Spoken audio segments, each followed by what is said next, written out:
I collect a little bit of everything. A rolling pin. All the Smurfs ever made. Vintage clothing and vintage jewelry. Firefighting memorabilia or skateboards. And weird unicorn tapestries. I'm Sarah Sherman, and I love garbage.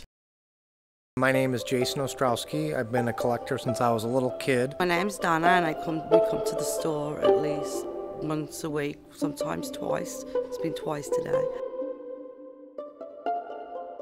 That's kind of what got me into, wanting to be an antique dealer. I just started collecting stuff when I was a little kid. Started with like different types of cars and going to like garage sales to collect stuff that I was looking for that was from a previous time period, they could get in stores. I'm a collector, kind of a hoarder. Most of my life is spent dumpster diving. That's where I get literally all my clothes and like ornamental objects that I decorate my house with or my body with.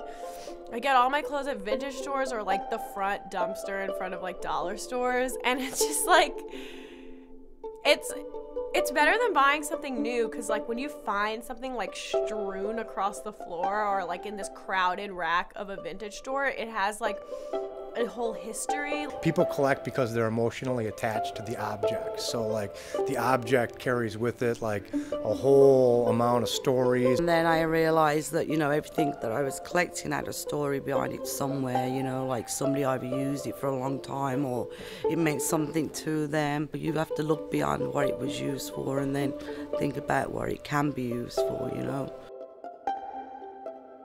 One time I spilled coffee on a drawing, and then I was like, wait a second.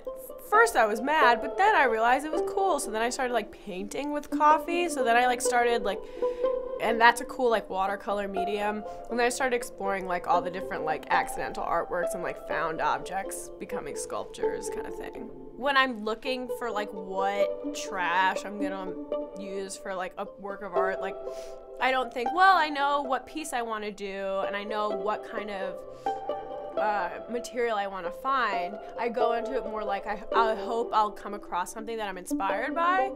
And recently I've been reading a lot of graphic novels, so I've been finding all these like 10-cent comic books and like repurposing them and like collage-y kind of projects. I don't go into it saying, I want to make a statement about capitalism with this piece. I say, this is what this object that I found is telling me, so I'm just going to enhance that. Like all these old 10-cent comic books are like these like relics of ancient nerddom. Like this 10-cent comic book Whisper was probably owned by like a 13-year-old like pimpled like confused little boy. And that's what this collage is going to be about. This is going to be about like awkward adolescence.